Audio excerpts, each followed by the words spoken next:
అమ్మగారే చెప్పేస్తున్నారు. దేవుని వాక్యాన్ని మనం ధ్యానించుకుందాం. ఈరోజు చాలా కార్యక్రమాలు ఉన్నాయి. ప్రేమ ఉంది, ప్రేమ మేరీ హైదరాబాద్ నుండి వచ్చిన మేరీ ఏర్పాటు చేసింది. వచ్చిన కానుండి కోల్డ్ కానుంటే స్ట్రో అంటున్నది. మళ్ళీ ఇల్లు వచ్చాక ఏమంటారు? దేవుని వాక్యాన్ని ధ్యానిద్దాం. ద్వితీయోపదేశ కాండము 22వ అధ్యాయము 10వ వచనం. ద్వితీయోపదేశ కాండము 22వ అధ్యాయము 10వ వచనం. ఎద్దును గాడిదను జత చేసి భూమిని దున్నకూడదు. చిన్న ప్రార్థన. ప్రభువా నీకు వందనాలు. చదివిన లేఖన భాగంలో నుండి నీ వాక్యమును ధ్యానించబోతుండగా అది కూడా రాయమైన నన్ను మీ సిలువ జాంటును మరుగు చేసుకుని వాడుకోనండి. వినబడుతున్న వాక్యం విని విడిచిపెట్టేవారని కాక దీన్ని మా హృదయాలు స్థిరపరచుకుని దాని ప్రకారం జీవించగలిగే జీవితం మాకు దయచేయమని యేసు పరిశుద్ధ నామములో అడుగుచున్నాం తండ్రి, ఆమేన్. ద్వితీయోపదేశ కాండము 22వ అధ్యాయము 10వ వచనం మనం చూసినట్లయితే, ఎద్దును గాడిదను జత చేసి భూమిని ఏం చేయకూడదంట? ఎద్దును గాడిదను ఎందుకు జత చేయకూడదు? ఎద్దు వేరు, గాడిద వేరు. దేవుని వాక్యాన్ని చెప్పినప్పుడు ఇశ్రాయేలు ప్రజలకి కానాను దేశానికి వచ్చాక, కానాను దేశము చేరుకున్నాక ఇశ్రాయేలు ప్రజలకి చెప్తా ఉన్నాడు, మీరు ఇలా ఉండాలి, ఇలా ఉండకూడదు, మీరు ఈ ఉద్యోగాలు మాత్రమే చేయాలి, ఈ పనులు చేయకూడదు, మీరు మీ కుటుంబాలు ఎలా ఉండాలి, ఇలా ఉండకూడదు. అలాగే మీరు పొలములను దున్నుతున్నప్పుడు కూడా ఏం చేయకూడదు అన్నాడు దేవుడు? చెప్పండి. ఎద్దును గాడిదను జత చేసి భూమిని దున్నద్దు. ఎందుకు అనంటే, చరిత్ర మనం చదివినట్లయితే చరిత్రలో ఏం చెప్తుంది ఈ మాటకి అనంటే, ప్రాచీన ఇశ్రాయేలీయులకు వ్యవసాయం అనేది కీలకమైన ఏంటంటే జీవనోపాధి. ఏంటిది? కీలకమైన జీవనోపాధి. పొలాలు దున్నటానికి మరియు ఇతర బరువైన పనులు చేయడానికి జంతువులను తరచుగా ఉపయోగించేవారు. ఉపయోగించిన క్రమంలో ఎద్దు బలంగా మరియు స్థిరంగా ఉండేది, దున్నడానికి ఉపయోగపడేది. అయితే గాడిద ఇతర పనులకు ఉపయోగించేది. అంతేగాని ఇవి ఎద్దును గాడిదను వేరువేరుగా ఉపయోగించేవారు తప్ప కలిపి ఎప్పుడు ఉపయోగించేవారు కాదు. ఎందుకంటే అది కలిపి ఉపయోగిస్తే ఎద్దు లేవీయుల చట్ట ప్రకారం ఎద్దేమో శుభ్రమైనది, గాడిదేమో అపరిశుభ్రమైనది. ఇంకా చెప్పాలి అనంటే ఎద్దేమో బలమైనది, గాడిద ఎద్దు కంటే కొంచెం బలం తక్కువైనది. ఇంకా ఆలోచిస్తే ఎద్దు దాని శక్తిలో బలం వేరు, గాడిద యొక్క శక్తి వేరు. ఎద్దు సైజు వేరు, గాడిద యొక్క సైజు వేరు. ఇంకా ఆలోచిస్తే ఎద్దు కంట నెవర వేసే గుణం ఉందంట. ఏముందంట? నెవర వేసే గుణం. కానీ గాడిదకు నెవర వేసే గుణము లేదు. అందుకే దేవుడు చెప్తూ అంటాడు, ఎద్దును గాడిదను కలిపి జత చేసి మీరు ఎప్పుడు భూమిని దున్నద్దు. ఇది కేవలం ఎద్దుకు గాడిదకు మాత్రమేనా అంటే కాదు, మానవ జీవితానికి కూడా దేవుడు చెప్తా ఉన్నాడు. మీ భక్తికి సరితూగని వారితో జత కలిపి ఎప్పుడు మీ భక్తిని దున్నొద్దు. మీ భక్తి అనే జీవితంలో దేవుని వాక్యాంశం ఏంటంటే అసమాన కాడి. ఈరోజు నా వాక్యాంశం ఏంటి? అసమాన కాడి. మీతో సమము కాని. మీరు ఎద్దు అంట బలికి అంగీకారమైనది, గాడిద బలికి అంగీకారము కానిది. ఎటువంటి మనం అనంటే బలికి అంగీకారములైనటువంటి మనము క్రీస్తు రక్తము చేత గడవబడి పరిశుద్ధాత్ముడు అనే ఆత్మ చేత నింపబడి దేవుని పెళ్లి కుమారుగా సిద్ధపడిన మనము, బలికి అంగీకారములైన మనము బలికి అంగీకారము కాని గాడిద వంటి స్వభావం కలిగిన వారితో జత కలిపి మనము మన ఆత్మీయ జీవితాన్ని దున్నకూడదు.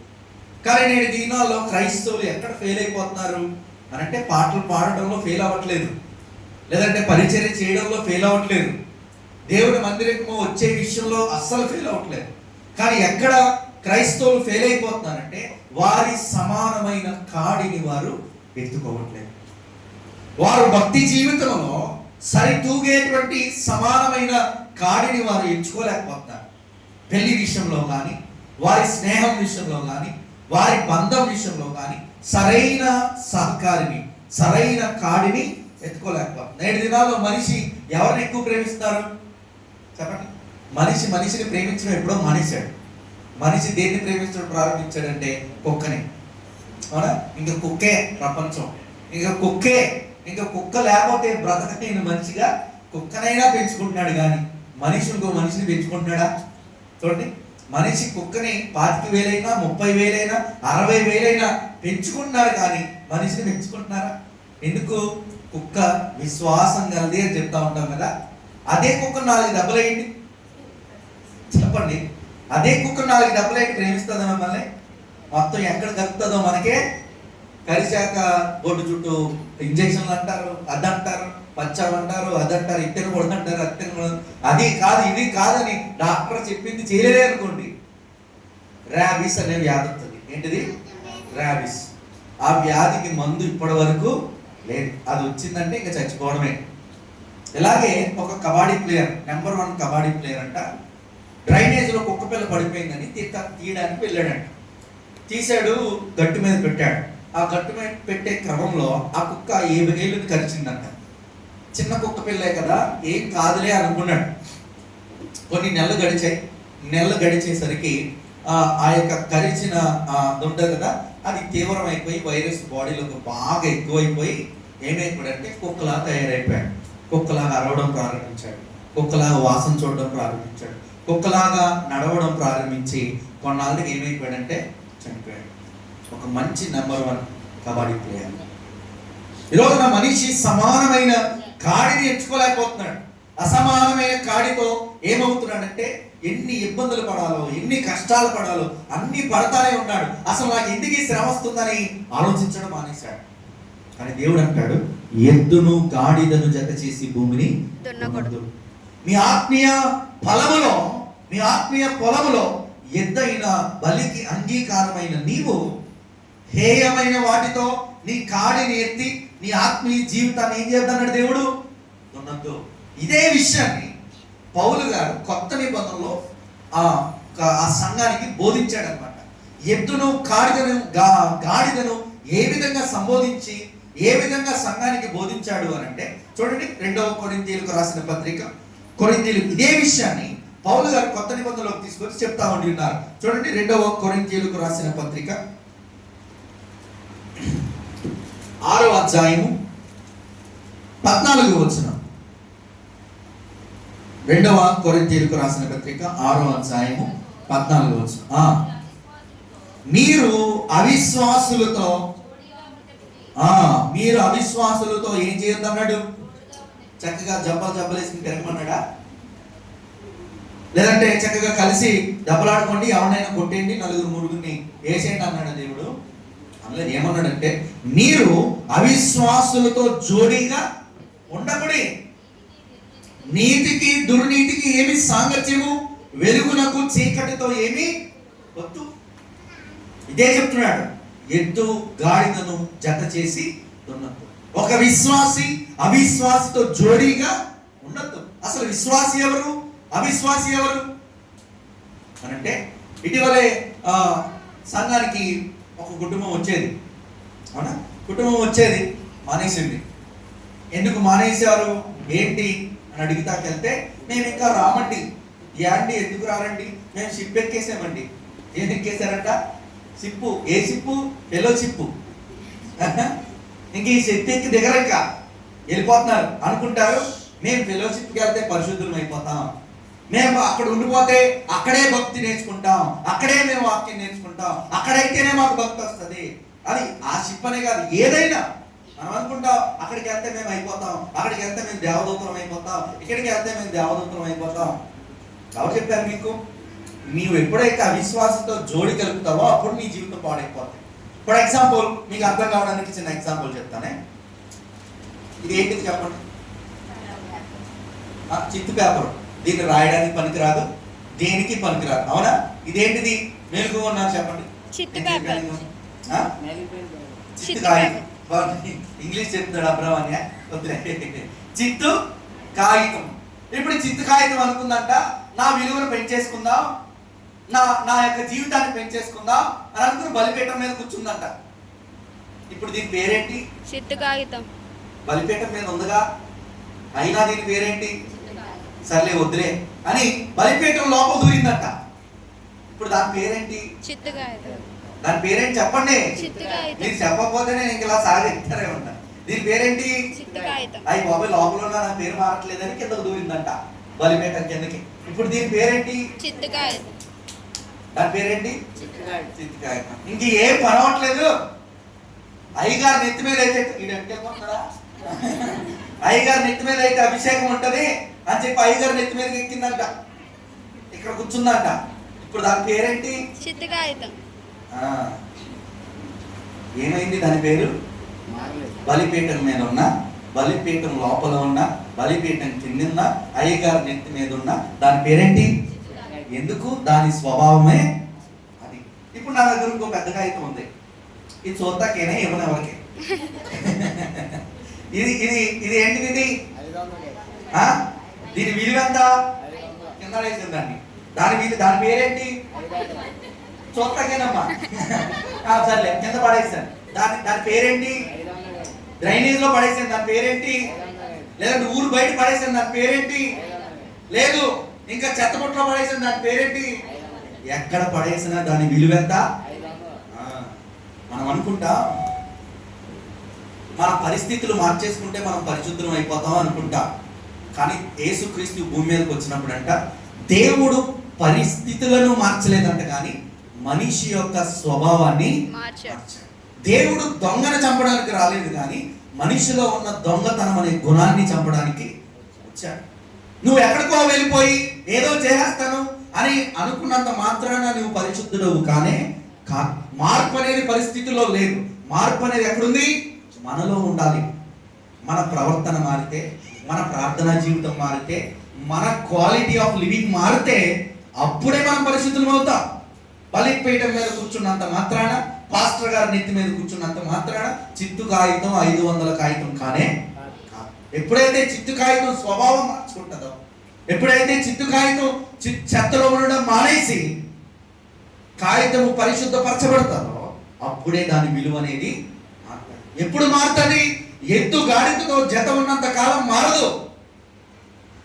విశ్వాసి అవిశ్వాసితో పాలి పంచుకున్న దినాలని జోడిగా ఉన్నంత దినాలు వాడు విశ్వాసిగా మారలేడు. వారి జీవితం ఆశీర్వాదంగా మారు. నేటి దినాల్లో విశ్వాసి అవిశ్వాసితో జోడే, నీతిమంతుడు అవినీతి పరుడితో జోడే, వెలుగైన నీవు చీకటితో జత కలిపి ఏమైతున్నావు అంటే నీ ఆత్మీయ జీవితంలో పరిగెడుతున్నావు. అందుకే నువ్వు పడిపోతున్నావు. అందుకే నీ జీవితం పాడైపోతుంది. ఈరోజు విశ్వాసిగా ఉండలేకపోతున్నాడు. అవిశ్వాసి అంటే ఎవరు? ఒకప్పుడు విశ్వాసే, ఇప్పుడు ఏమైపోయాడు? అటువంటి వారితో నువ్వు జత కలపొద్దు. లోకస్తులను ద్వేషించమని నేను చెప్పట్లా. చర్చికి రాని వారితో దూరంగా ఉండమని నేను చెప్పట్లా. చర్చికి రాని వారితో మీరు మాట్లాడాలి. చర్చికి రాని వారిని మీరు పలకరించాలి. చర్చికి రాని వారితో మీరు ఎలా ఉన్నారని అడగాలి. నువ్వు ఎవరితో జత కలపకూడదు తెలుసా? చర్చికి వచ్చి చర్చికి మానేసి విర్రవీగుతున్నాడు చూడు, ప్రార్థన తెలిసి ప్రార్థనకు రాకుండా విర్రవీగుతున్నాడు చూడు, అవిశ్వాసి. వాడి జోలి మీరు వెళ్ళొద్దు. వారితో మీరు జోడీగా ఉండొద్దు. అదే ఎద్దును గాడిదను కలిపి దున్నొద్దంటే అదే. బలికి అంగీకారములుగా మారిన మీ జీవితాలను హేయమైన వాటితో మీ జీవితాలను పోల్చుకోవద్దు. భక్తి పరులైన మీ బలమునకు సరితూగన వారితో, మీ ప్రార్థనకు సరితూగన వారితో, మీ విశ్వాసమునకు సరితూగన వారితో మీరు జత కలిపి మీ ఆత్మీయ జీవితాన్ని మీరు పాడు చేసుకోవద్దు. కొరింథీ సంఘానికి పౌలు అదే మాట చెప్తున్నాడు. అయ్యో మీరు అవిశ్వాసులతో జోడీగా ఉండకూడదు. దావీదు కూడా అదే అంటాడు. చూడండి, కీర్తనల గ్రంథము 26వ కీర్తన, కీర్తనల గ్రంథము 26వ కీర్తన 4-5 వచనాలు. పనికి మాలిన వారితో నేను సాంగత్యము చేయను, వేషధారులతో పొందు చేయను. దుష్టుల సంఘము నాకు అసహ్యము, భక్తిహీనులతో సాంగత్యము చేయను. పనికి మాలిన వారితో నేను సాంగత్యం చేస్తానన్నాడా? చేయడు. పనికి మాలిన వారు అంటే పని చెయ్యని వారు, పనికి సరిపోని వారితో నేను సాంగత్యం చేయను. ఇంకా మంచి మాట అంటాడు, వేషధారులతో నేను పొందు. వేషధారులు అంటే పైకో వేషం, లోనక వేషం. చర్చిలో ఒక వేషం, చర్చి బయట ఒక వేషం. పరిచయులు శాస్త్రులతో క్రీస్తు అంటాడు, ఓ వేషధారులారా, మీరు ఎంత మట్టుకు అంగీరేసుకుని చర్చిలో తిరుగుతారు. దేవుడి మందిరాల్లో మీరు బలు అర్పిస్తాననుకుంటున్నారు, కానీ మీరు వేషధారులు. మీరు పుదీనాలోను జీలకర్రలోను అన్నిట్లోనూ మీరు 10వ వంతులు తీస్తున్నారు, కానీ మీ జీవితాల్లో దేవునికి తగిన జీవితం మీ జీవితాల్లో లేదు. మీరు పనికి మాలిన వారితో సాంగత్యం మీరు చేస్తారు, పనికి మాలిన వారితో మీరు స్నేహాలు కొనసాగుతూ ఉంటారు. ఒక చిన్న కథ నేను చదివాను. ఏంటంటే కథ, ఎలకంట ఎవరితో స్నేహం చేయాలో తెలియక కప్పతో స్నేహం చేయడం ప్రారంభించిందంట.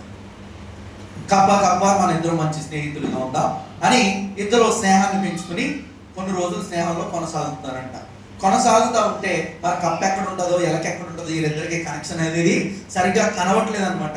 అప్పుడు ఎలకొచ్చిందంట, కప్ప నేను నిన్ను కలవాలి అనుకున్నప్పుడు కలవలేకపోతున్నాను, నువ్వు ఎక్కడ ఉన్నావో నాకు తెలియట్లేదు, కాబట్టి నీ కాలుకో తాడు నా కాలుకో తాడు రెండు కలుపుకుని కట్టుకుందాం కట్టుకున్నాయంట. కొన్ని రోజులు స్నేహాలు బాగానే వెళ్ళాయంట. ఎలక్కి కప్పను చూడాలనుకున్నప్పుడు తాళ్ళు ఆగుతుందంట, కప్ప వస్తుందంట.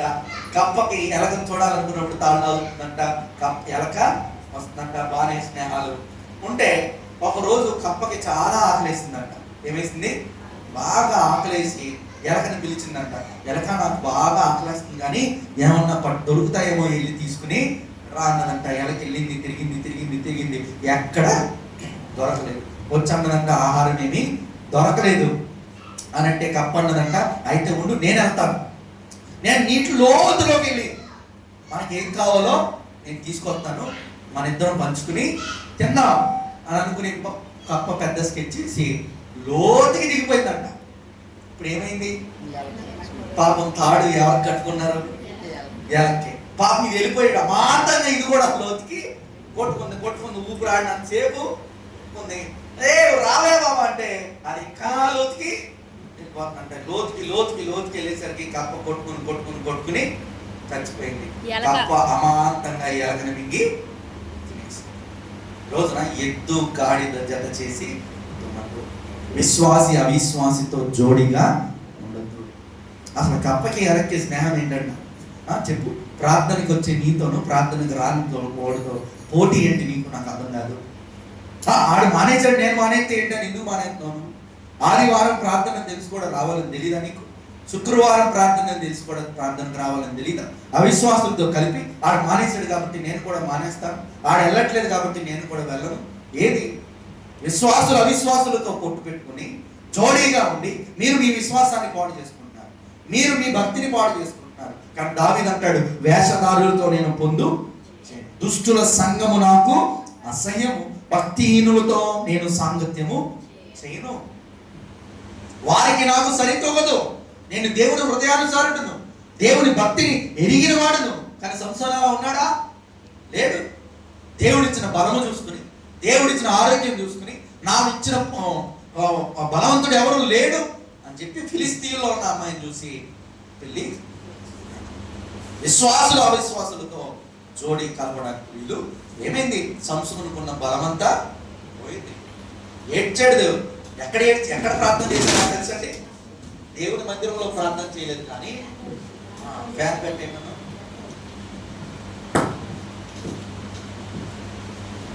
ఈ యొక్క అష్టావృత అనే దేవత మందిరంలో దేవునికి ప్రార్థన. ఎంత దుస్థితికి వచ్చాడు చూడండి. మనం కూడా అంతే.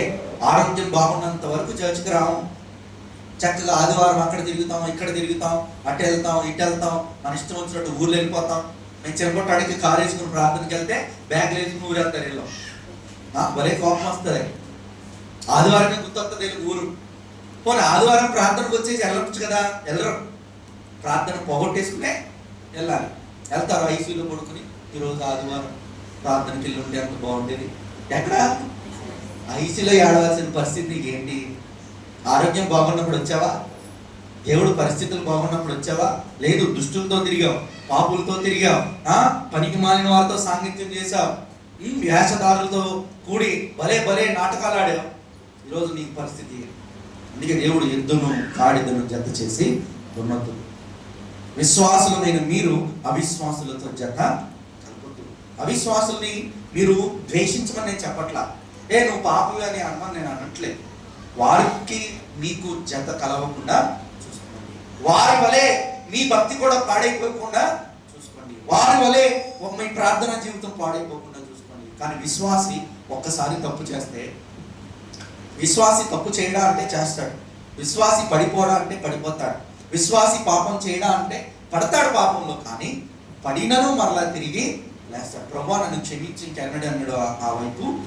పాపం చేయడం మరలా తప్పు చేయడానికి ఒరుగుతాడు, మరలా ఆ తప్పు చేయడానికి భయపడతాడు. ఆ భయపడే గుణం నీలో ఉందంటే నువ్వు విశ్వాసం అని అర్థం. విశ్వాసమైన నీవు అవిశ్వాసంతో నీ విశ్వాసాన్ని ఇప్పుడు పోల్చుకోవద్దు, వాడికి దూరంగా ఉండు. దావీదు అలాగే దూరంగా ఉండడానికి ప్రయత్నించాడు.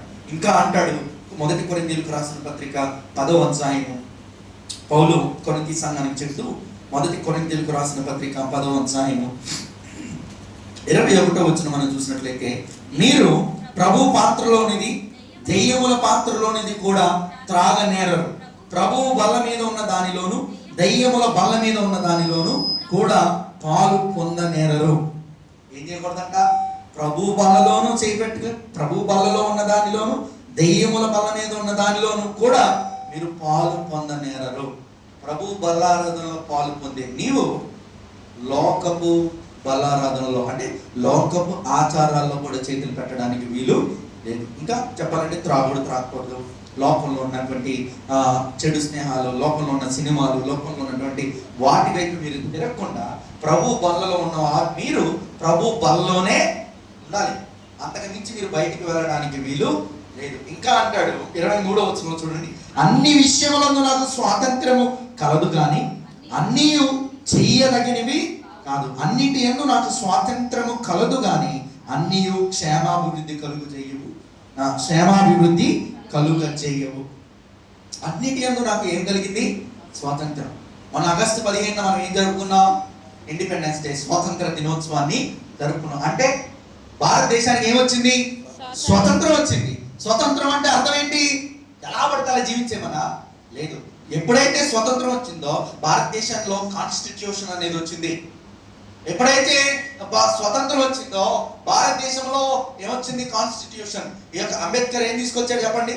దాని పేరు మర్చిపోయింది నేను. రాజ్యాంగాన్ని తీసుకొచ్చాడు. రాజ్యాంగం ప్రకారమే మనిషి బ్రతకాలి. ఇంకా మాకు ఫ్రీడమ్ వచ్చేసింది, మాకు ఇండిపెండెన్స్ వచ్చేసింది కదా అని వెళ్ళి కత్తి చిన్న పక్కింటోడు పొడిచేయచ్చా? చెప్పండి. కోపం వచ్చిందని చెప్పి పొడిచేయచ్చా? పొడవకూడదు. కోపం వచ్చింది కదా అని చెప్పి వాడి ఇంట్లో తెచ్చుకుని మన ఇంట్లో పెట్టుకోవచ్చా? కోపం వచ్చింది కదా అని ఇల్లు కట్టుకుంటున్నాడు అక్కడ మా సిక్కమని గారు, వెళ్ళి నేను అందులో మంచం వేసి పడుకోవచ్చా? ఇంక ఇది నాదే అని అనొచ్చా? అనకూడదు. ఎందుకు? స్వతంత్రత మనకి ఏమిచ్చిందంటే రాజ్యాంగానికి కట్టుబడమని చెప్పింది. అదే పౌలు అంటాడు, అన్ని విషయంలో నాకు స్వతంత్రం వచ్చింది కానీ అన్నీ చెయ్యదగినవి కాదు. అంటే దేవుడు మనకిచ్చిన చట్టానికి లోబడమే స్వతంత్రం. అంటే దేవుడు మనకిచ్చిన కట్టడలకు లోబడి జీవించడమే స్వతంత్రం. అంటే భారతదేశానికి, భారత అధికారికి, పిఎం మోడీ గారు ఏది చెప్తే మనం అది చేయాలి. అదే స్వతంత్రం. అది ఆయన చెప్పండి చేసామా, మనల్ని ఏం చేస్తారు? తీసుకెళ్ళి పోలీస్ స్టేషన్లో అదేంటి మాకు స్వతంత్రం వచ్చిందిగా మా ఇష్టం వచ్చినట్టు బ్రతుకుతామంటే లేదు. పోలీసులు ఎలా చెప్తే అలాగా చేయాలి. చట్టం ఎలా ఉంటే, రాజ్యాంగం ఎలా ఉంటే అలాగా, అదే స్వతంత్రం. సత్యము కూడా మనల్ని ఏం చేసింది? స్వతంత్రులుగా. స్వతంత్రులు అంటే ఇంక ఏది పడితే అది చేయమని కాదు, బలారాధనలో చేపెట్టి సాతానుతో తిరుగుతానని కాదు, బలారాధనలో పాల్గొని లోకంలో బ్రతకమని కాదు స్వతంత్రం. ఏదైనా నేను సినిమా చూసి కూడా నీతిగా బ్రతుకుతాను అలా అయితే కుదరదు. మానేయాలి దేవుని కోసం. బూతులు మాట్లాడి బైబిల్ చదివేస్తానంటే కుదరదు, అది చట్టం కాదు. లేదంటే దెబ్బలాడేసి వచ్చేసి ప్రార్థన చేసేస్తానంటే అది చట్టం, అది స్వతంత్రం కాదు. స్వతంత్రం ఏమిచ్చిందో తెలుసా? దెబ్బలాడకుండా ఉండమని చెప్పింది, అబద్ధాలు ఆడకుండా ఉండమని చెప్పింది, దొంగతనం చేయకుండా ఉండమని చెప్పింది, మోసం చేయకుండా. అదే స్వతంత్రం. స్వతంత్రం అంటే దేవునికి కట్టుబడి ఉండడమే స్వతంత్రం. అదే దేవుడు చెప్తాడు, ఎద్దును గాడిదను జత చేసి దున్నొద్దు, అది మీకు తగిన జీవితం కానే. కానీ నేటి దినాల్లో క్రైస్తవులు మారిపోయారు. అన్నింటిలో బాగానే ఉంటున్నారు కానీ స్నేహ విషయంలోకి వచ్చేసరికి, అడుగు జాడల విషయంలోకి వచ్చేసరికి ఇంకా పౌలు అంటాడు చూడండి, 2వ కొరింథీయులకు రాసిన పత్రిక 6వ అధ్యాయము 15వ వచనంలో, క్రీస్తునకు బెలియాలతో ఏమి సంబంధము? క్రీస్తునకు బెలియాలతో ఏమి సంబంధము? ఎవరు ఈ బెలియాలు? ఎవరు ఈ బెలియాలు అని అంటే మనము చూసినట్లయితే హెబ్రూ భాషలో బెలియా అనే మాటకి బెలి అనంటే నాట్, యాల్ అనంటే అర్థం ఏంటంటే ప్రాఫిట్, నాట్ ప్రాఫిట్. బెలియా అంటే అర్థం ఏంటంటే వర్త్లెస్, వ్యర్థమైన, విలువ కాని వాటితో క్రీస్తుకు సంబంధము లేదు. ఇంకా మనం మన బైబిల్లో లేదు కానీ అపోక్రిఫల్ బుక్స్ అని క్యాథలిక్ బైబిల్లో ఉంటాయి. 66 పుస్తకాలు కాకుండా ఇంకొన్ని 16 పుస్తకాలు ఎన్నో ఉంటాయి. అందులో బుక్ ఆఫ్ జూబ్లీస్ అనే వాటిలో వీరి పేరు ఉంటుంది. ఏమనంటే బెలియాలు అంటే ఎవరు అనంటే త్రోయవేయబడిన సాతాను గుంపుల్లో ఒక గుంపు బెలియా. సాతానుతో దేవునికి సంబంధము లేదు. అయితే బైబిల్లో వీరి గురించి, వీరి స్వభావాల గురించి బైబిల్లో కొన్ని చోట్ల చెప్పబడింది. బెలియాలు అనంటే ఎవరు అనంటే చూడండి ఏ స్వభావం కలిగి ఉంటారు. న్యాయాధిపతుల గ్రంథము 19వ అధ్యాయము, న్యాయాధిపతుల గ్రంథము 19వ అధ్యాయము 22వ వచనం మనం చూసినట్లయితే, వారు సంతోషించుచుండగా ఆ ఊరి వారిలో కొందరు ఎవరంట, ఈ మాట అందరూ కూడా చేసుకోవాలి, పోకిరీలు ఆ ఇల్లు చుట్టుకొని తలుపు కొట్టి నీ ఇంటికి వచ్చిన మనుషుని మేము ఎరుగునట్లు అతన్ని బయటికి తెమ్మని ఇంట యజమానుడైన ఆ ముసలి వానితో. ఈ బెలీయులు అనే వారి స్వభావాలు ఎలా ఉంటాయి తెలుసండి? పోకిరి చేష్టలు కలిగిన వారితో సమానంగా ఉంటాయి. పోకిరి చేష్టలు కలిగిన వారే బెలీయులు. వీరితో క్రీస్తుకి సంబంధం లేదు. పోకిరి చేష్టలు. ఇలాగే నేను షాపులో నిలబడి ఆర్డర్స్ తీసుకుంటున్నాను. ఆర్డర్ తీసుకుంటుంటే ఒక యవనస్తుడు వచ్చాడు. అనే అర్జెంటుగా ఏదుంటే అది ఇచ్చే అన్నాడు. ఏ తమ్ముడు ఏమైంది అంటే మ్యాచ్కి టైం అయిపోతుంది అన్నాడు. దేనికి టైం అయిపోతుందంట? నాకు అర్థం కాలేదు. మ్యాచ్ ఏంటి? క్రికెట్లు అయిపోయినాయి కదా, ఐపీఎల్ అయిపోయినాయి, ఇంకేయో మ్యాచ్లు అయిపోయినా అబ్రహ్మణి కదా అని క్రికెట్ మ్యాచ్లు ఏమైనా ఉన్నాయా అంటే మ్యాచ్లు ఏమీ లేవు, నాకు తెలియదు క్రికెట్ల గురించి. అయితే మ్యాచ్లు ఏమీ లేవు అని అంటే కొంచెంసేపు మాట్లాడుకుని తమ్ముడు అన్నాను, తమ్ముడు మ్యాచ్ అంటున్నావురా, ఏం మ్యాచ్? అసలు ఈ మ్యాచ్లు అయిపోయినాయి కదా, ఏం మ్యాచ్ అని అంటే ఆ తమ్ముడు అంటాడు, ఇప్పుడే 2000 కట్టాను, ఫోన్లో పబ్జీ మ్యాచ్ ఆడాలి. పబ్జీ మ్యాచ్ అంట. ఏం కట్టాడంట? 2000. ఈ పబ్జీ మ్యాచ్ ఏంట్రా అని చూస్తే పబ్జీ అనేది ఒక గేమ్. ఒకడినొకడు పిస్టల్తో పేల్చుకుని చంపేసుకుని లాస్ట్ ఒకడే మిగులుతాడంట. ఆ ఒక్కడు బతకడానికి ఎంత కట్టాడు? 2000. 2000 ఒకరికి 4 రోజులు జీతం, 2000 ఒకరికి వారం రోజులు జీతం, 2000 ఒకరికి నెల జీతం. దేనికి పోగొట్టేశాడు?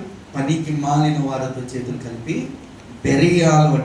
బెలియాలతో చేతులు, పోకిరి చేష్టల వంటి వారితో. నీ డబ్బుని లోకానికి ఎంతైనా పాడు చేస్తావు కానీ నీ కుటుంబానికి మాత్రం ఖర్చు చేయవు. నీ పిల్లోడు ఆరోగ్యంగా లేకపోయినా అన్న అలా రోడ్డును వదిలేస్తావు కానీ లోకంలో పేకాట ఆడటానికి, లోకంలో చీటీలు కట్టడానికి, దాట్లు కట్టడానికి, వీటికి వేస్ట్ చేయడానికి నీ డబ్బంతా వ్యర్థంగా ఎవడో చేతిలో పెట్టేసి చక్కగా వాడు శుభ్రంగా బతికే వాడి చేతిలో పెడతావు. నీ కుటుంబాన్ని నువ్వు పోషించుకున్నావు అని అడుగుతున్నా. పోకిరి వంటి బెలియాలతో నువ్వు చేతులు కలిపి నీ కుటుంబాన్ని రోడ్డును వదిలేసావా? నీ పిల్లల్ని పోషించుకునే వంటి వాడుగా నీ పిల్లల బాధ్యతలను, నీ భార్య బాధ్యతలను, నీ భర్త బాధ్యతలను మీరు చూసుకోనకుండా బెలియాలతో, పోకిరి చేష్టలు వంటి చేసే వారితో మనము చేతులు కలపడం, వారితో క్రీస్తుకి సంబంధం లేదని కరాఖండిగా పౌలు. బెలియాలకు క్రీస్తుకు సంబంధం లేదు. ఇంకా ఎవరంట చూడండి, 1 సమూయేలు గ్రంథము 2వ అధ్యాయము. ఈ బెలియాలు ఎవరు అనంటే 1 సమూయేలు గ్రంథము 2వ అధ్యాయము 12వ వచనం. ఏలీ కుమారులు యెహోవాను ఎరగని వారై మిక్కిలి ఏమైపోయారంటే వీళ్ళు దుర్మార్గులు. ఏలీ కుమారులు. ఎవరు ఏలీ కుమారులు? అసలు ఏలీ ఎవరంటే చర్చిలో పాస్టర్ గారు. ఎవరు? చర్చిలో మామూలుగా మీకు అర్థం కావడానికి ప్రవక్త ఇది అది చెప్తే మీకు అర్థం అవ్వదని సింపుల్ గా చెప్తున్నాను. ఏలీ చర్చిలో ఎవరు? పాస్టర్ గారి పిల్లలకి దేవుడి గురించి తెలీదా? తెలుసు. కానీ ఏమైపోయారు వీళ్ళు? యెహోవాని ఎరగని వారే. అంటే అర్థం ఏంటి? వీళ్ళకి ప్రార్థన చేయాలని తెలుసు కానీ ప్రార్థన చేయరు. ఆదివారం దేవుని మందిరికి రావాలని తెలుసు కానీ ప్రార్థనకి రారు. సంఘమంతటితో ఐక్యత కలిగి ఉండాలని తెలుసు కానీ వీళ్ళే ఏలీ కుమారులు, వీళ్ళే బెరియా. ఏలీ కుమారులు దేవుని యెహోవాను ఎరగని వారై దేవుని విషయంలో ఏమైపోయారంట? దుర్మార్గులైపోయారు.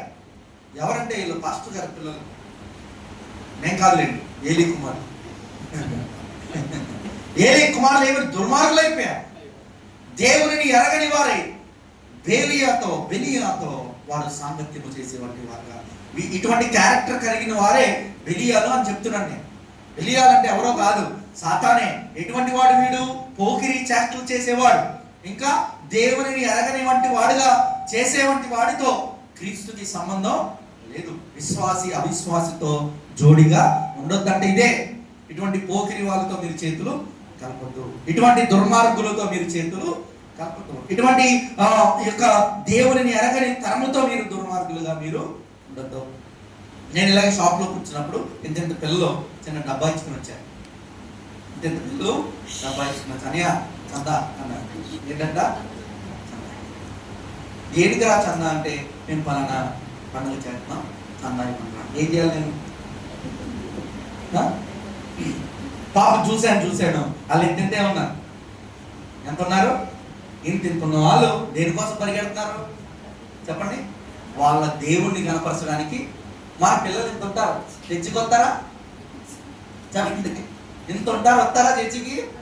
ఇంత ఉన్నారు వాళ్ళు దేవుని కోసం కలెక్ట్ చేసి చక్కగా పెద్ద ఎంత ఉన్న వాళ్ళు పెద్ద టెంట్ వేస్తారు చక్కగా వాళ్ళ దేవుని వారు. కానీ మన వాళ్ళు అంటుంటారు కానీ చర్చికి నువ్వు కూడా తీసుకురావలే. నువ్వు టీవీ చూసే నేను ప్రార్థనకి వెళ్ళొచ్చాను, ఇంటికి తాళాలు వేసేసి గళ్ళెట్టేసి మొత్తం వచ్చాను. నేను అన్నాను, బాబు నేను మీ దేవుడికి అయితే ఇవ్వను, కానీ మీరు తలొకటి డ్రింక్ తాగండి అని చెప్పి తలొకటి ఇచ్చి డ్రింకులు తాగేసి, ఎందుకంటే వాళ్ళ దేవుడి కోసం అంత కష్టపడుతున్నారు. కానీ మనం ఈ రోజుకి దేవుడి కోసం ఏమి కష్టపడతాం. ఏది చిన్న ప్రయాసపడం, ప్రేమ మీద ఉందంటే చిన్న ప్రయాసపడం. ఏదన్నా దేవుని మందిరంలో క్రిస్మస్ పండుగ ఉంటుందంటే తల ఊరు పారిపోతుందంటే అవి బాగా వచ్చేస్తున్నారు. పాస్టర్ గారు ఇప్పుడు మొత్తం మన మీద చేతులు ఆంచేస్తారు. ఇప్పుడు మనం దూరంగా లేదండి, మీరు బాగా చేస్తారు. క్రిస్మస్ అంటే మన అంత చిన్న సంఘమే కానీ ఊరంతటికి భోజనాలు పెట్టి దేవునికి కృతజ్ఞత చెప్పకుండా ఒకసారి దేవునికి స్తోత్రం. దేవుడిని మనం ఘనపరిచే విషయంలో మనం చిన్నవారమని కానీ పెద్దవారమని కానీ భేదం ఏమీ లేదు. మనం క్రీస్తుతో ఉంటే మనము బెలియాలతో చేతులు కలపడానికి వీలు. బెలియాలు అంటే ఎవరు? పోకిరి చేష్టలు చేసేవారు. బెలియా అంటే ఎవరు?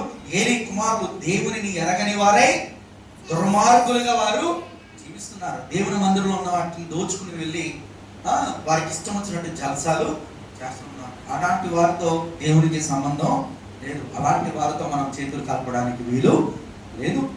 అది క్రైస్తవుడికి తగిన జీవితము కాదు. ఎద్దును గాడిదతో జత కలిపి జోడిగా మనము భూమిని దున్నదు. అదే మాటని పౌలు ఇక్కడ మాట్లాడుతున్నాడు అనమాట. మీరు అవిశ్వాసులతో జత కలపొద్దు, నీతికి అవినీతికి జోడు లేదు, చీకటికి వెలుగుతో పొత్తు లేదు, క్రీస్తునకు బెలియాకు ఏం లేదు, సంబంధమే లేదు. ఇంకా పై మాటలు కొద్ది పొత్తు లేదు గత్తు లేదు అన్నాడు, కానీ ఇక్కడ వచ్చేమన్నాడు తెలుసా? అసలు సంబంధమే ఎవడో కూడా తెలియదు అన్నాడు.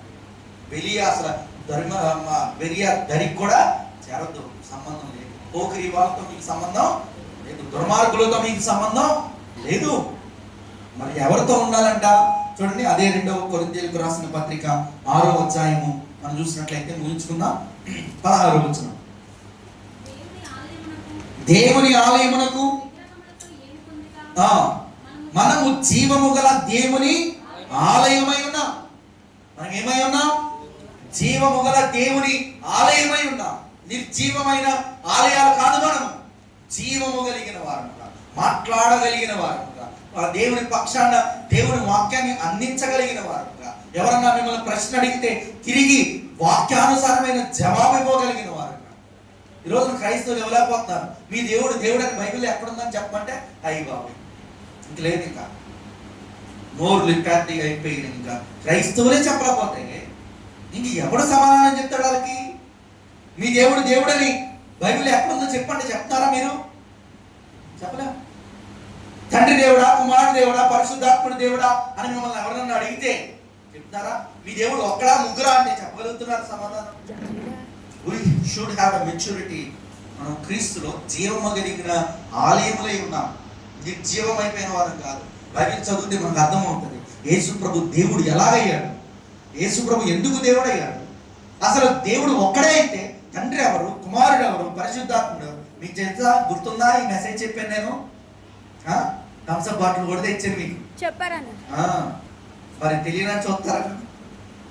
మనము దేవుని వాక్యాన్ని మనము జీవము కలిగిన వారిగా ధ్యానిస్తే అంటాడు, ఏమనంట చూడండి, నేను వారిలో నివసించి సంచరించును, నేను వారి దేవుడనై ఉండును, వారు నా ప్రజలై ఉందురు, కావున మీరు వారి మధ్య నుండి బయలు వెడలి ప్రత్యేకముగా, ఏమన్నాడు దేవుడు? వారి మధ్య నుండి బయలు వెళ్ళండి. ఎలా ఉండాలంట? ప్రత్యేకంగా ఉండాలి. ఏ ప్రత్యేకత ఉంది క్రైస్తవులకి, లోకస్తులకి? ఏం లేదు. ప్రత్యేకత అసలు కనబడట్లేదు. దెబ్బలాడే దగ్గర దెబ్బలాడేస్తున్నారు, ప్రార్థన చేసే దగ్గర ప్రార్థన చేస్తున్నారు. మనము బయలు వెళ్ళండి. ఎలా ఉండాలి అని అంటే ప్రత్యేకంగా ఉండడం అంటే అర్థం ఏంటో చూడండి. సంఖ్యాకాండము 16వ అధ్యాయము 25వ వచనం మనం చూసినట్లయితే ప్రత్యేకంగా ఉండడం అంటే ఏంటో అక్కడ మోషే చెప్తాడు చూడండి. అప్పుడు మోషే లేచి దాతాను అబీరాము యొద్దకు వెళ్ళగా పెద్దలు అతని వెంట వెళ్ళిరి. అతడు ఈ దుష్టుల గుడారముల యొద్ద నుండి తొలగిపోడు, మీరు వారి పాపములన్నిటిలో పాలివారై నశింపక ఉండునట్లు వారికి కలిగినదేదియు ముట్టకుడి అని ఆ సమాజముతో, మీరు వారి పాపములన్నిటిలో పాలివారై నశించకుండా ఉండునట్లు వాటిలో ఏది దేవుడు ఏం చేద్దాడు? మీరు ముట్టద్దు, ఏది మీరు తీసుకోవద్దు, ఏది మీరు తినొద్దు, ఏది మీరు వారితో పాలు వద్దు. మరి ఎందుకు మీకు డబ్బులు వస్తున్నాయి? అది తినొచ్చండి, ఇది తినొచ్చండి, అటు వెళ్ళొచ్చండి, ఇటు వెళ్ళొచ్చండి. ఇశ్రాయేల్ ప్రజలు ఐగుప్తు నుండి ఎక్కడికి వచ్చారు? దుబ్బగాడికి వచ్చారా? చెప్పండి, ఎక్కడికి వచ్చారు? ఐగుప్తు నుండి ఎక్కడికి వచ్చారు? కానాను దేశానికి వచ్చారు. అవునా? కానాను దేశాన్ని వద్దని వచ్చారు. కానాను దేశంలో ఫరో మాకు వద్దు అని ఎక్కడికి వచ్చారు?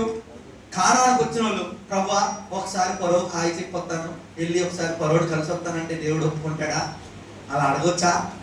ప్రభువా ఒకసారి ఐగుప్తులో ఉన్న కొంచెం దేవతల దగ్గరికి ఒకసారి వెళ్ళి చూసొస్తాను అని అనొచ్చా? ఎందుకు అనకూడదు? దాన్ని విడిచి, దాన్ని వద్దు, ఇంకెప్పుడు వాటి దగ్గరికి మేము వెళ్ళము అని విడిచిపెట్టి ఎక్కడికి వచ్చారు? కానానికి వచ్చారు. ఇంకా కానాల్లోనే, కానాల్లో ఉన్న పాలు తేనెలు ప్రవహించు ఆ వాటినే వారు తినాలి. ఆ కానాల్లో ఉన్న యెహోవాను మాత్రమే వారు ప్రత్యేకంగా ఉండడం అంటే అదే. వారి పాపాల్లో పాల్గొని చేసుకుని వారిలో కూడా కలిసిపోయి, వారిలో కూడా ఉండిపోయి, వారిలో కూడా జత కలిపి దేవుడు మోషే అదే అన్నాడు, మీరు ఆ కోరాహు గుంపుతో మీరు ఉండొద్దు, మీరు వేరుగా ఉండండి, వారిలో ఏమీ మీరు ముట్టద్దు. ఎందుకంటే వారు దేవునికి వ్యతిరేకంగా నిల్చున్నారు. వారితో కనుక మీరు నిలబడితే మీరు కూడా ఏమైపోతారు? నశించిపోతారు. కాబట్టి మీరు వేరే ఉండండి.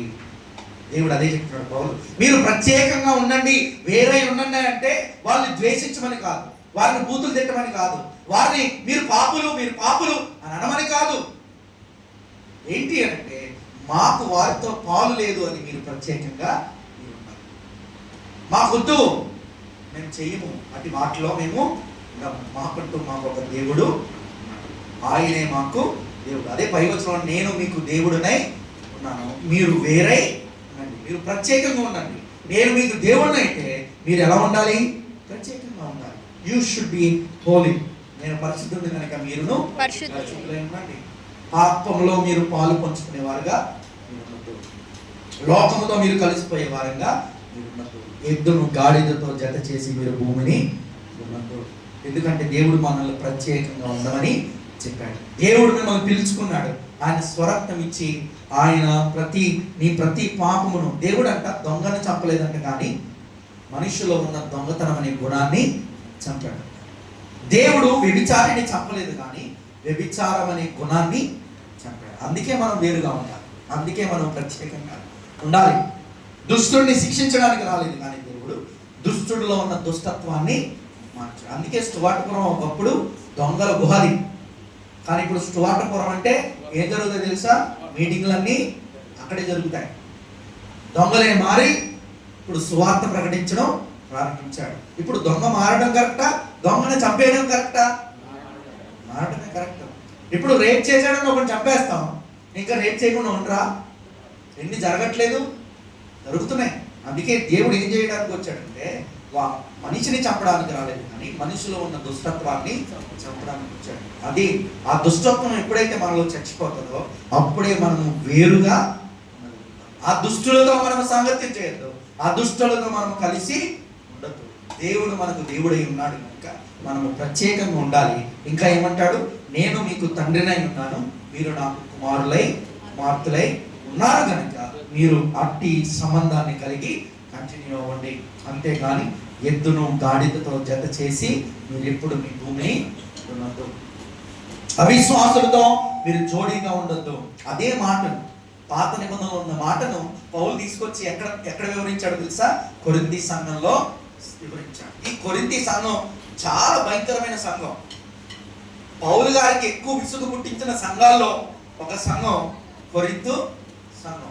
ఒకప్పుడు చాలా భక్తి కలిగిన సంఘం ఇప్పుడు ఏమైపోయిందంటే దుర్మార్గతతో నిండిపోయింది, లోకముతో నిండిపోయింది. లోక ఆచారాలని తీసుకొచ్చి సంఘంలో పెట్టేసి లోకంతో కలిసిపోయిన వారుగా ఈ కొరింథీ సంఘం అయిపోయింది. అందుకే ఈ కొరింథీ సంఘంలోనే మనం ఎక్కువగా పౌలు గారు కోపముతో మాట్లాడిన మాటలు మనము చూస్తాం.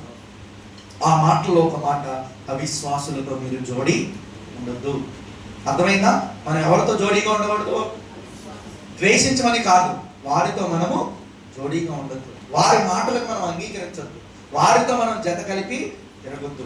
వారిలో మనము కలిసిపోయే వారిగా మనం ఉండడానికి మనకంటూ ఒక ప్రత్యేకత కలిగిన జీవితాన్ని దేవుడు మనల్ని చంపలేదు, కానీ మనలో ఉన్న దుష్టత్వాన్ని చంపాడు. దుష్టత్వాన్ని తీసి మనలో ఏం పెట్టాడు అనంటే పరిశుద్ధతను పెట్టాడు. ఆ పరిశుద్ధతలో మనం ఎల్లకాలము కొనసాగుదుము గాక.